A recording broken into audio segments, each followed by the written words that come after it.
Early this morning, Melbourne time, the Australian-born Mary Donaldson became Queen of Denmark as her husband Frederik replaced his mother to become King Frederik X.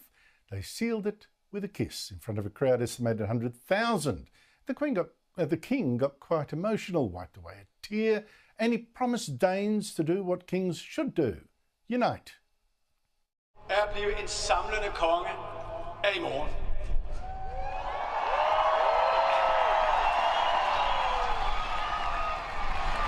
Det er en opgave, jeg har nærmet mig hele mit liv.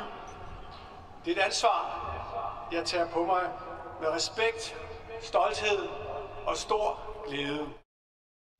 I see many Australians, especially Tasmanians, loving the idea that even one of us can rise to royalty. Good luck to her. Good on her. Good on her. Good on him. Yeah. Good on her. It's wonderful. Finally, an Australian on a throne somewhere. He seems quite at home. Good day and welcome back to Royal News Daily, where royal schedules are examined like government expense reports and private time somehow always becomes public business. Now let me ask you this. When a brand new king quietly disappears on holiday, right as his monarchy is under the microscope, is that rest or retreat? Because King Frederik's so-called private getaway did not land like a relaxing postcard. It landed like a leaked itinerary. Before we unpack why this royal holiday raised more eyebrows than question time in Parliament, make sure you subscribe to Royal News Daily and click the notification bell. If power ever tries to sneak out the back door in flip-flops, you'll want to know. Let's rewind. King Frederik ascended the throne following Queen Margrethe's historic abdication, the first Danish abdication in nearly a millennium. Expectations were sky-high. New era, new tone, new leadership, and for a moment, everything looked steady. Then reports emerged that the king had taken a discreet holiday abroad with his youngest children, away from Denmark, away from cameras, and crucially, away from the public narrative. On the surface, harmless. A father spending time with his children. Completely reasonable. Except monarchs do not operate on the same scale as normal people. Every movement is symbolic. Every absence is interpreted, and timing is everything. This was not just any week. This was a period when a monarchy was still stabilizing after years of internal strain, title-stripping controversies, family rifts, and a public still adjusting to the idea that Queen Margrethe was no longer in charge. In political terms, this was like a newly elected prime minister vanishing on holiday before the first major policy speech. The palace response was minimal. Vague statements, no clear itinerary, no enthusiastic photo opportunities, which, in today's media environment, is an invitation for speculation to sprint ahead of facts. And sprint it did. Commentators began asking uncomfortable questions. Why the secrecy? Why now? And why did the palace seem almost reluctant to clarify details? When public figures go quiet, the silence becomes the story. Now here's where it turns from gossip to governance. Modern monarchies survive on perceived stability. They do not rule, but they represent continuity.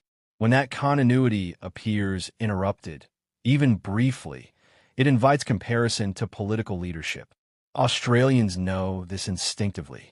Leaders are judged not just on decisions, but on presence. If you're not seen, you are assumed to be absent when it matters. Critics argued that King Frederik's holiday signaled a lack of urgency.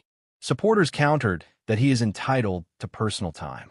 Both can be true, but perception does not care about fairness. Perception only cares about optics.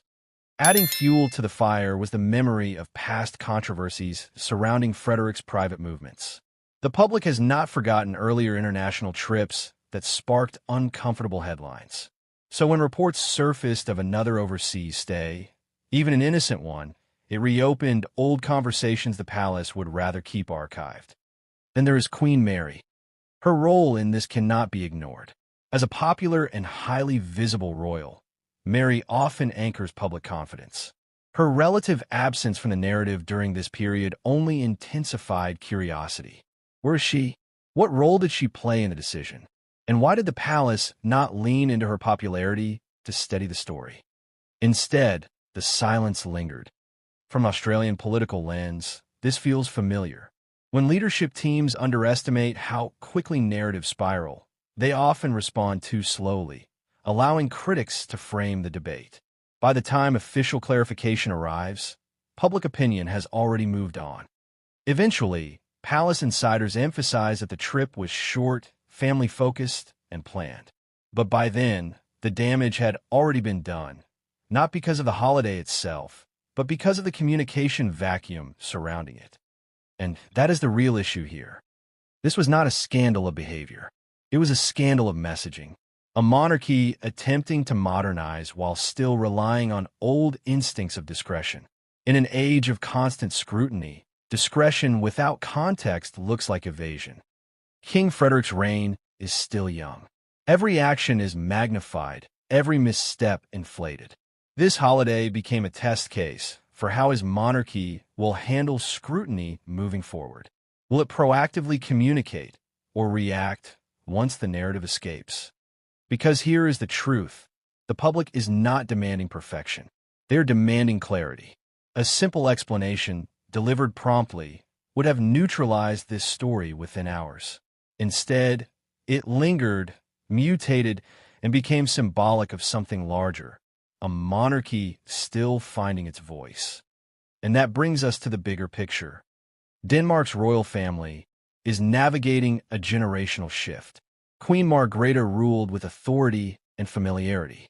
King Frederik must rule with transparency and trust. Those are not inherited traits.